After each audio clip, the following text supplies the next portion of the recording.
Well, I might kick off with the Rad Boss Lady series, if that's okay with you. Yeah, absolutely. So, so you are listening to the Rad Boss Lady series brought to you by the Rural Compass. I'm the host for this series, Nicky and I help Rad Boss ladies get their deals done for peace of mind. It's my goal to leave a legacy of legacies. A little bit about me. I'm obsessed with things business, podcasts, and regional Australia. I'm a business co-owner, wife, mother, and I'm trying to be a beginner gardener. Because this interview is live, if you have any questions, could you please send them through and we'll answer them at the end. In today's live interview, I'm chatting with Emma Heuston, who you can see there in the video, who is a rad boss lady and founder of The Remote Expert. Emma helps business owners get their legals sorted in a professional and convenient way without the legal jargon, which I am a massive fan of. Emma is someone who uses her skills to map out what you need, being honest about what you don't need, which is a pretty unique trait for a lawyer, and helping you achieve your goals in a no-nonsense and efficient way. Emma is also the author of The Tracksuit Economy and is also often invited internationally to speak about successfully working from home. So Emma, thank you so much for joining me today. Hi, how are you? Good. Much better now that we've got this live up and working and happening. Yeah, I know Facebook Live was a bit of a fail, but Zoom on Facebook is working a treat. Yeah, perfect. Thank you. Thanks for the hot tip, everyone. Can't get Facebook Live working with an added guest interviewer or someone else that you want on a split screen with the video, jump into the Zoom video and then stream it back to Facebook. So first things first, Em, can you please give us the sort of short and condensed version of what you do and how you got to where you are today? So I run a virtual law firm, The Remote Expert. I work from home, so I'm downstairs in my house at the moment.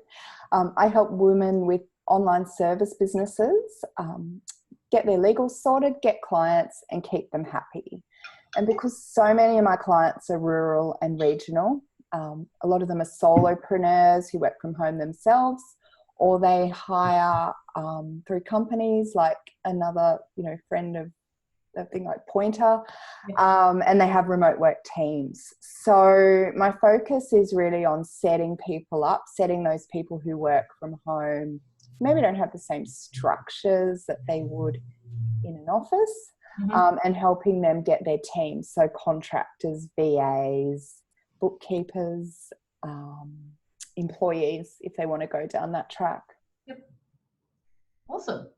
That's great. So you're like a one-stop shop for remote working pretty well. Yeah, that's right. And I sort of think it's not just, you're not just a remote worker if you work for a big company and work at home. You actually are a remote worker, and those boundaries you need to set in time, productivity, if you're like me and it's you in your company and you work from home, you got to have those boundaries. Yes, great. So in 2018, you authored the book, The Tracksuit Economy, How to Work Productively and Effectively from Home. Can you tell us a little bit about the book and how it came about, please? So it really started in 2011. I was living, the corporate life in Sydney, and I actually really liked my boss. I really liked this boutique law firm I was working for. But then I'd just been married. We decided to start a family and I got pregnant and I was just really, really, really sick. So one day in October 2011, I couldn't even hold water down. My husband took me to the emergency department of Royal North Shore. They gave me a shot of an anti-nausea drug, and all of a sudden, as they were putting a drip in to hydrate me, I collapsed on the floor with a sudden cardiac arrest. Oh, wow. So that was kind of, resuscitation. And the next thing I remember a few days later was waking up in intensive care, sort of saying over and over, is the baby okay? Because I was 13 weeks pregnant at the time. And I think my husband thought, oh my God, she's got brain damage because she can't say anything else. But fortunately, my brain's intact. But it did sort of, you know, it really changed, I suppose, when we had my son, it really changed the priorities as well. And Sydney was just so expensive in terms of accommodation, being able to get childcare, spending hours a day, you know, in traffic, and, you know, not being able to sort of afford that nice house with, you know, your goals there. And my family was up north where we live now. And I'd grown up in a regional area around Murwillumbah, so it really was quite homesick as well. So we made the decision 6 years ago to move back up here. And I tried a local job up this way, but it wasn't that much different to working in Sydney. So I started remote working at partner level for a law firm, and that was probably where that big change came in, that you know, we don't have to fit ourselves into this corporate system. And I read this quote from Gloria Steinem this morning, you know, if the shoe doesn't fit, you don't change the foot, you get another shoe. So, and I think that's really important to sort of think about. So the tracksuit economy is a bit about my journey, but it's also me talking to 15 other work from home people. So a lot of freelancers, business owners, employees, about how they structure their days. And we've got 31 really great tips.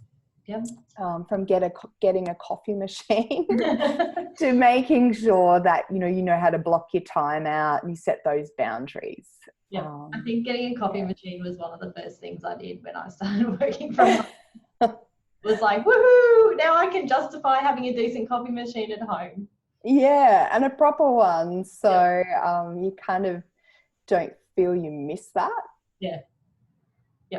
Awesome. Okay, thank you. So if just a little sidetrack, if anyone wants to have a read of the Tracksuit Economy, where do they head to? So if they want a paperback copy, I've got them sitting here. And that's on my website, The Remote Expert, so www.theremoteexpert.com. And if you're an ebook Kindle kind of person, you can go to Amazon and Google Tracksuit Economy or iTunes. And you should be able to find that. Awesome. Thanks. So we've sort of talked about what led you to create the Tracksuit Economy and the Remote Expert. I've been onto your webpage, which I love, by the way. Thank you. On the Remote Expert, you've got a variety of different templates and documents that people can just get in and use themselves. I know you do, sometimes you do tailored specific advice or help for people, but they also can just get in and DIY. Can you please talk us through, one or two of your most popular products? So probably my most popular is the remote work policy. And that looks at ways that remote work can be done. So it looks at the benefits, but it also looks at things like data security, office ergonomics, and it sets those boundaries. So say you've got an existing employee who works in an office, but they want to move regionally, or they want to move towns because their partner's moving towns and they want to start working remotely. It's a good idea to sort of have a policy or a variation of employment agreement in place, because if things don't work out, you want to be able to pull them back into the office or stop that arrangement. So it's really important to set those boundaries on what it looks like in terms of core hours, and what you would expect. Like, you wouldn't necessarily expect your employee to be sitting slumped over in the lounge watching Outlander, a whole series of Outlander in a day while they work. So it's about having that separate office and those expectations around that. And it's a DIY, but having said that, I mean, you can add what you need to, or sometimes people pay me to customize that for them. But at least then they can get in and have a look and then they know, you know, if it's something that they can do themselves. And I, like, personally as a lawyer in the commercial space, sometimes I can say that they're really well priced, and they're an awesome tool. So that's really great to see. I really love that you've done that, and like put in the hard yards to have all of that in there, because it is a truly amazing resource for people to use. Because sometimes I think people get put off from doing it either by the cost or because they're not quite sure what they should have, and how relevant it can be. Exactly. Or they don't, I think the thing with remote work is people don't appreciate that if you've got an employee and they're working remotely, you still got to pay workers' compensation for them. So you're paying workers' compensation for someone sitting in their house working. So there's all these little, or you know, if they're accessing your system remotely, and that's the same for a VA or a contractor, that there's all these data security things you need to think about. It's not, you can't just go to McDonald's and get on free Wi-Fi and, you know, then have someone hack you. So it's really kind of, it's stuff people don't think about. And then sometimes when I write blogs, you know, people are like, oh, that's really scary. But and my thing is, it doesn't have to be scary. It's good to be, you know, it's like that kind of be alert but not alarmed kind of thing. Be informed. Take the steps you need to from a risk management perspective.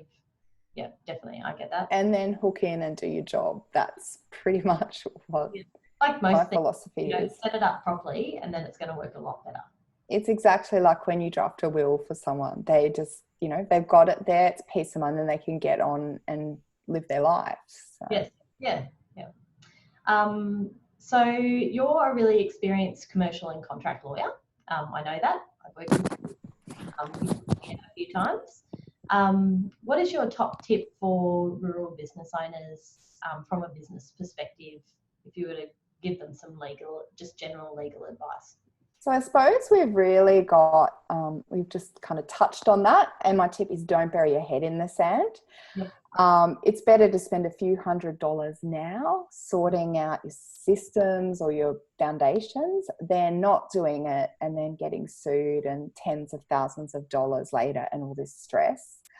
I also find a lot of people, they kind of have this big city harbour view idea of lawyers who charge, you know, $10,000 an hour kind of thing. And when they kind of get a quote, they're like, oh, I should have done this years ago. It's actually not too much. And I'm fixed fee as you are. So there's no kind of like, oh, well, I'm not going to spend 10 hours and trick you. It's this is what you pay and this is what you get. So it's worthwhile. And even if they don't go ahead, just that knowledge is power. Finding out how much it is and then looking at where that might fit in their budget in the next 6 or 12 months if they can't do it immediately. I just think that is my number one thing. Had a Clifton Strengths Finder done a couple of months ago, and it kind of said I wasn't actually suited to litigation, but I'm really into harmony, sorting things out beforehand, and it does. It really fits with my whole philosophy. So. Yeah. Me too. I mean, if you want a pit bull that wants to sue someone, then I can put you in touch with some great people like that. It's not me, it's not you. Yep. And I don't think people realise the variety that you get in the legal industry. I mean, like, even take advantage. Like, I know I have a 15-minute free consult. I'm sure, like, you know, most of our colleagues do. It's just ask the question. I mean, often it doesn't cost you anything to ask the question. Yeah, or even send, you know, I know a lot of lawyers have, and I've got them on my Facebook messages now. I answer probably more inquiries on Facebook than through my website form. If people go to my website, they generally just book the free consult. Whereas on Facebook, I will get those inquiries kind of, and they kind of need that feedback before they often book sometimes. Yeah, it's getting a lot more accessible, I think. Okay, so you've been in business for a while now. Did I hear that? What are you sort of just up to the year mark, I think. Yeah, in late February, early March, I'll be a year in business. I've been a lawyer for 20 years now, which is kind of scary. Makes me feel old. Yeah, and worked remotely for a lot longer than 12 months. Yeah, so I've worked remotely for 5 years. Yeah. And then apart from the 6 years I spent in Sydney, my whole practice has been living regionally and rurally. So in the Hunter Valley, in Scone and Tamworth, in my early kind of practice days after studying in Armidale. So definitely sort of regional girl at heart. Yeah, that's right. Yeah. And what's an obstacle that you've had to overcome in your business journey? And sort of what sort of learnings did you have at the other end? So, I was really focused on the documents, so the templates, which is great. But then I sort of put them out and I'm like, oh, hi, here they are. Come and buy them. And I did have a couple of sales, but then it was like, oh no, where is everyone? What's going on? I've got a website. Shouldn't they just, magically find it? Yeah. So it was kind of getting out there and building that personal brand, showing value. And I suppose too that when I first started, my branding was really vanilla. Because I had some colors I really liked, and then I think someone said to me, oh, you might alienate men, it's very feminine. And so I started with this like bottle green and charcoal and a bit buttoned up and not really knowing who my ideal client was. I pretty much thought that it was, but I thought, oh, I don't want to alienate all these other people that might pay me. But they sort of say it's like throwing spaghetti at the wall and not knowing where it's going to stick. Like you can't really talk to the person that you're meant to be helping. And really you talk to no one. Yeah, and predominantly my clients are they're really between say 25 to 55, but really the 35 to 45 is where most of mine sit. They're like the Gen X Karen tag. Like I'm a Karen myself. It's been like thrown around a bit at us this week. So, and I looked at that and I was like, well, and they're mums and they're generally business owners as well. So I've embraced that. I sort of used to get a bit defensive when people say, oh, you help mums. I'm like, well, are you trying to, especially one of my single friends said it to me and I kind of felt like she was being a bit, I don't know, but I'm like embracing that now. Yep. You definitely the mumpreneurs that I know. Yeah, so that's what I do. And I have other clients who aren't in that thing, but that's predominantly where I'm at. And that's really helped me then build value for those people because I know that they're busy, they're looking for time-saving strategies, things to make their lives easier, and they're generally balancing caring for kids and family life with their business. Yeah, thank you. So just finally, what piece of advice can you offer our audience today around working remotely? So that would be boundaries. When you work from home, whether you're an employee, remote business owner, and you're a ninja at them. I see your out of office email message and I love it. It's sort of, it owns the fact that you're a mum and that you work some days and other days you spend with your kids. I've worked in places that have kind of hidden office, you're meant to be on the email or they don't, you just say, I'm out of office instead of actually just owning why and letting people know how to contact you. So it would be boundaries around hours, but also workspace. So we went on holidays. I was speaking in New Zealand a few weeks back and my dad was babysitting our pets and my dachshund chases the cat. So he thought it'd be a great idea to come down and feed the cat on the desk in my office. And I was bloody scraping cat biscuits out of my keyboard for 3 days when he got back. And I was just like, you know what, this is my space. It's actually a business down here. So, setting that boundary to protect this space here and try to have Lego and things come in, but it's so important to do that. And the other thing is I can shut the door down here, go upstairs, and it's not near the living area during family time or home time. Yeah. I used to be on my laptop a bit upstairs too, but I've actually stopped that to try and just have that completely separate kind of energy around. Yeah, I've been doing the same thing. I've been trying to get that complete separation, because otherwise I find I get too excited about what I'm doing with work, and I am trying to tap into it all the time instead of just focus on being at home with my kids and my husband and being in my family time. Yeah. Yeah. Okay. Well, in case you haven't heard them, the Rural Compass podcast offer you to be able to do a shout out for something, a product or a service in your business, and also a shout out to another rural business service or product. So I gave you heads up about this. What's your shout out within your business? It's my new VA service agreement. Mm-hmm. So that is if you're a business owner, you want to hire a VA, or you do virtual assistant work, and that can mean anything from social media manager through to resume writer. There's all sorts of things. People do amazing things now. Yep. And that just sort of regulates that relationship between the client and the VA, protects data, all these things that people don't think about when they exchange an email and go, hey, yeah, let's work for $30 an hour. I'll pay you at the end of the month, and that's it. Yeah. You've got all this stuff like what happens if it's not working out? When do you give notice? If someone comes back with an edit, how many edits are there going to be? And if it's a mistake, a typo, who pays for that? Is it just more hours? So it sorts out all of that stuff, and it has all those awkward conversations before you start. Yep. So you can hopefully then just get on with things and minimize that room for dispute. Yep. That sounds amazing. I know I've tried to onboard someone as a VA before, and I basically had to think of all of that stuff myself.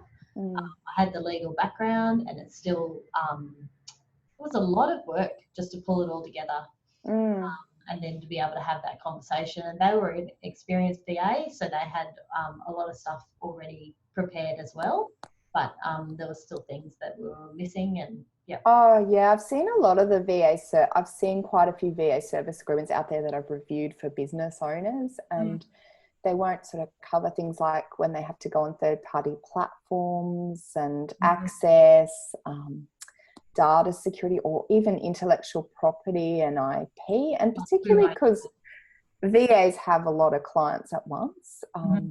It's pretty important to do that. So yeah, it's a really good niche, and it's actually something I don't think many lawyers are involved in. So great.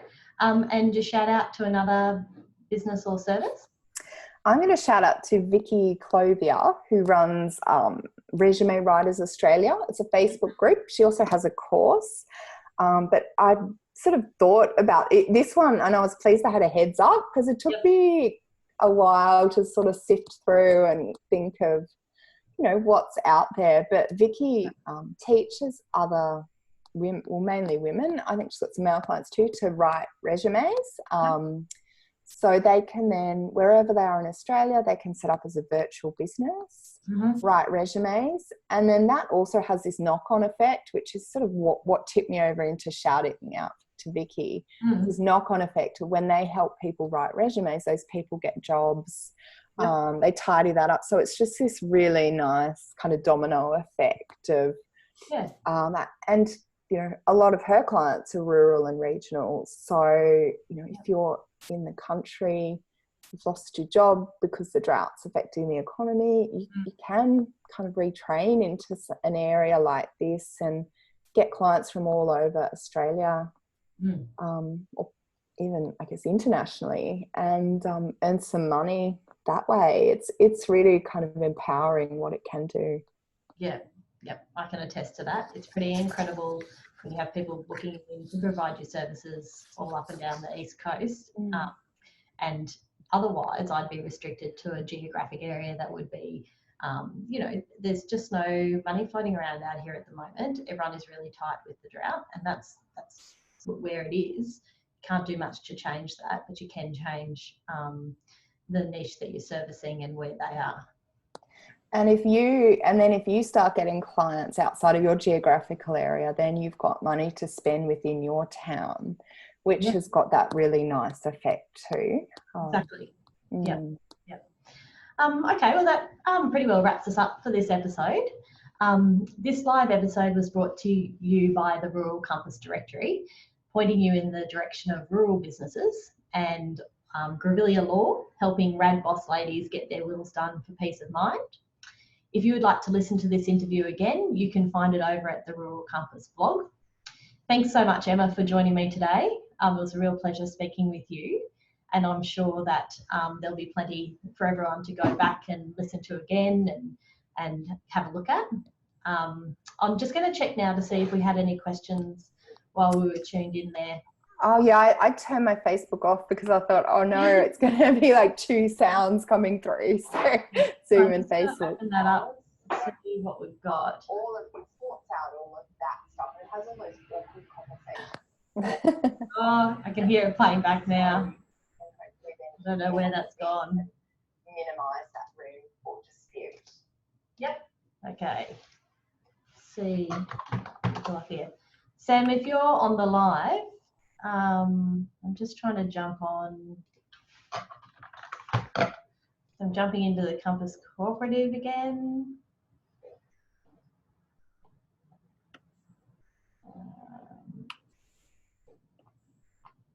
Okay.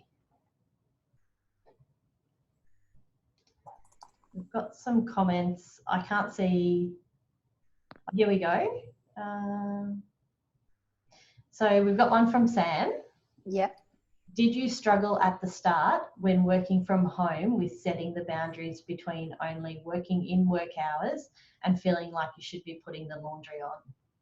I did. And certainly when I started working from home, I had a toddler, and now I have a school-aged child. So that's been a real adjustment too. So, but I used to actually just embrace that thing, and I used to do a load of washing, actually far more than I do now. I'm just used to go with it. Yeah. And I was also working 3 days a week, but spreading it out over 5 days. So that gave me, you know, if I didn't get a full day's work done, that was okay because I could spread it out over 5, and it gave me a bit more integration into that. Now I really don't do any household jobs because my office is completely separate to the rest of the house. At that time, we were in another house and it was next to the kitchen, which meant when I did pop up, I'd just get up and stack the dishwasher and that kind of stuff. So yeah, and I think that has helped me now just to be in a better headspace. Sometimes a bit less scattered. If you're blocking your time out, then popping up and putting a load of washing on can be quite refreshing. You get a hit of oxygen, you get to move around. But I think you've got to draw the line at when you're doing that instead of doing what you're meant to be doing in work. It can be a really strong call to procrastination. Exactly. Yeah, I think you've got to just... How sort of disciplined you are with what you're doing. Yeah, you just got to have that, and like giving yourself a lunch hour and then giving yourself permission to do stuff. And that is because if you think about it, you go and get a cup of tea in an office and you'd have that tea break. So it is good. The stretching is good. Yeah. But yeah, I agree. The time blocking is pretty key. Yeah. Yep. Great. Okay. I'll just do one last check. I think that was all the questions that we had today, but yeah, I suppose if anyone has any questions, where's the best place for them to go?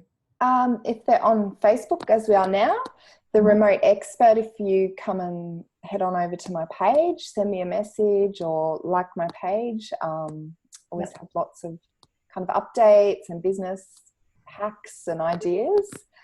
Or the Remote Expert, the website, www.theremotexpert.com. Great. Okay. Thanks very much, Emma. I'll talk to you soon. All right. See you.